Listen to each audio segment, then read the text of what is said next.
Ako, wala akong time, wala akong pera. Isa-isayin natin. Walang time. Kaya ka discourage kapag may inibitahan ka, sabi sa'yo, walang time. Common sense. Ang tao walang time, okay lang. Ang taong busy, okay lang. Kung yumayaman o nababago ang buhay niya. Kung wala kang time, busy ka, tanong, saan ka busy? Saan ka busy? Busy ka para yumaman ng tao. Wala kang pera? Kaya mo ito gagawin, wala kang pera eh. Kaya mo ito gagawin dahil wala kang pera. Dahil before, wala kang pera. Ngayon, wala kang pera. Tama? Kasi kung ano ka ngayon, yun ang ginawa mo before. Malamang, before, marami kang nakitang opportunity. Pero hindi ka kumilos. Kaya wala kang resulta ngayon. Nakita mo ngayon ang negosyong to. Huwag kang gumalaw. Huwag kang kumilos. Believe me, 5 years from now, you have the same problem. Pera pa din. Tama? Pero ngayon, gumalaw ka. Kumilos ka. Gawin mo ng tamang negosyo. 5 taon wala ngayon. Ang problema nyo, pera pa din. Kung, paano ubusin? Okay ba yun?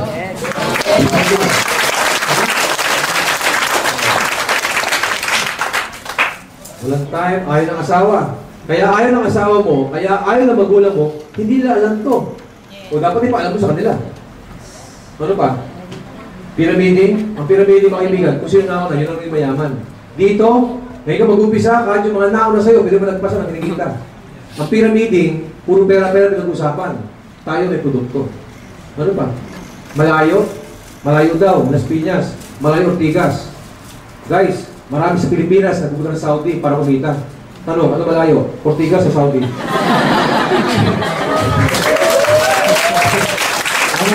Ano pa? Wala ka! Ano ba yun? Sabihin mga kaibigan, lahat ng mga tao, lahat gagawin ng alibay. Para lang, may masisi sila pag walang nangyari. Ang point ko sa mga nag-umpisa, do not entertain negative people. Sa mga matagal na, eto, kung kayo'y mag-discourage, mas dapat kayong matuwa. Kasi dito, pinapatibay lang ang dibdib mo. Kung hindi mo naranasan yung hirap, yung pagod, yung discouragement, alam niyo ba ang pinakamadali dito? Yung pag-invite ng tao. Tama? Ang pinakamahirap, how to keep and how to sustain your group. Tama? Paano mahigip ang downline mo? Kung nahihirapan, upline, nahihirapan po ako. Ikaw di ka nahihirapan. Ha? Nahihirapan ka? Yari tayo yan. Ano gagawin natin? Kasi di mo alam. Ang tao magaling mag-train. Ang tao magaling mag-motivate, magturo. Yung taong bugbog sa discouragement. Guys, 10 taon akong bugbog sa discouragement. 8 kaming magkakapatid. Ako lang ang nakatapos ng pag-aaral. Ako lang ang gumanda ang buhay. Every time meron kami mga reunion, ako ang taya. Lahat sila may regalo. Catering sagot ko. Mga kapatid ko pa, sinusundo ko pa sa bahay nila, gamit ang kotse ko. At habang nagmamaliho ako, sasabihin ng kuya ko, Tol, huwag mo na pag-usapan ng pangarap, ha? Wala mo na motivation, ha? Huwag mo na pag-usapan ng negosyo mo. See? Ako ba yung naapektuhan? Hindi. Because I always respect people. Huwag niyong personalin ng mga taong ayos naman sa inyo. Gusto mo ng kape? Ayaw. Gusto mo ng kape? Ayaw. Pare, gusto mo ng kape? Ayaw. Bakit? Gusto niya Coke. Hindi siya against sa'yo. Nagkataon lang, ayaw niya mo na ginagawa mo. So, in global, ayaw. In global, ayaw. In global. Bakit? Gusto niya ba trabaho niya? Huwag niyong hawayin. Ilibig mo lang buhay. Pabayaan mo lang. Ano ilibig ng buhay? Pabayaan mo lang yan. Ilibig mo lang. Kasi pag kumikita ka na, kusang babangon yan. Hahawak sa'yo. Sama na ako, sama na ako. Doon ka gumanti. Ganun ba? Saka na, wala akong time sa'yo.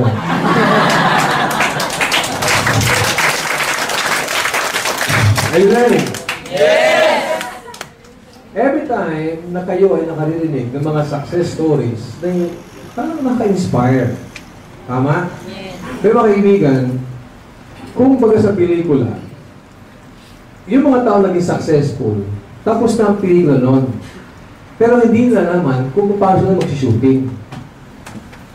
Alam niyo ba sa pelikula, gumaganda ang isang pelikula depende sa galing at sa dami ng kontrabida? Yes or no? Yes. Imagine a movie ni Fernando Po Jr. Bakit sumikat si FPJ? Kung pelikula ni FPJ, walang Max Alvarado, walang Rick Israel, walang Romy Diaz, walang Pablo Diaz, walang Eddie Garcia, walang si Buhay sa Joaquin Pajardo, sino bubulpihin niya? Susan Roses, sa Kapatang Marina? Ang pelikula gumaganda because of kontrabida. Yung mga telenovela, mula umaga hanggang gabi, may telenovela, gumaganda yan because of kontrabida. Ang negosyo natin the same. Tama? The more nyo ginagawa ito, maraming kontrabida, yung mga discouragement. And every time, listen, importante ito, every time may mag-discourage sa inyo, sa negosyo man to, sa, anong ginagawa ninyo? Always ask this question: who will pay my bill? Sino magbabayad ng matrikula ng anak mo? Sila ba o ikaw? Sino mamalengke, mag-grocery sa'yo? Sila ba nag-discourage sa'yo o ikaw? Hindi ba ikaw din? So bakit mo ipinamamaneho sa ibang tao ang buhay niyo? Kayo nakakita sa amin, nakarelate. Huwag kayo makinig sa mga taong walang alam dito. That makes sense? Yes! Tama ko ba yun? You cannot please everybody. Patunayan ko sa'yo. You cannot please everybody. Pag may nakita kang empleyado, ang tagal na trabaho, tingnan mo yan, ang tagal na empleyado, wala nangyayari sa buhay niya. Magnegosyo ka, tingnan mo yan, nag-negosyo pa. Hirap-hirap na negosyo ngayon. Mag-networking ka, tingnan mo yan, networking, hirap-hirap mag-invite. Magputang lang doon, tingnan mo yan, OFW, iniiwan pamilya niya. Tama? Okay. Merong mag-ama. Okay lang kayo? Yes! Merong mag-ama, babiyahe sila. 4 na baryo ang kanilang dadaanan. Pagdating sa unang baryo, yung bata nakasakay sa kalabaw. Yung tatay hinihila yung kalabaw. At ang sabi ng mga tao sa unang baryo ay ganito: grabe naman bata yun, oh. Hindi man lang naawa sa tatay niya, siya pa'y nakasakay sa kalabaw. Nung narinig yun, ang ginawa ng mag-ama nagpalit.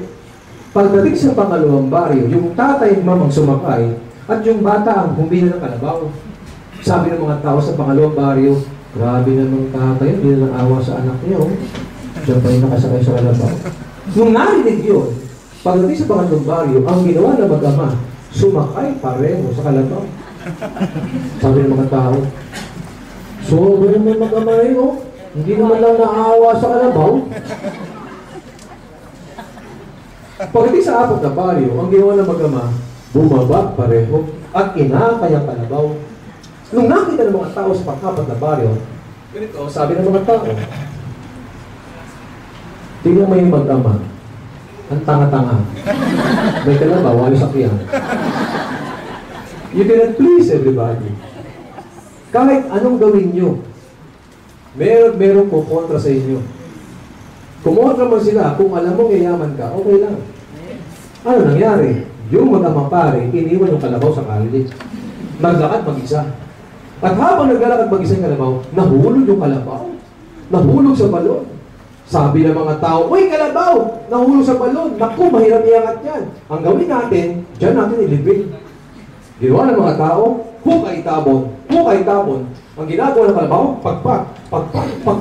Pagkat ang pinapagpag niya, inaapakan niya. Ginawa ng mga tao, hukay tabon. Ginagawa ng kalabaw, pagpag. Feedback yun. Pagpag. Alam mo yung kalabaw nakatakas. Why? Lahat ng pinagpag niya, inapakan niya. Hanggat makatakas. Walang pinagkaiba sa negosyo natin. Lahat ng mga tao magdi-discourage sa iyo. Ipagpag mo. Apakan mo. Hanggat makuha.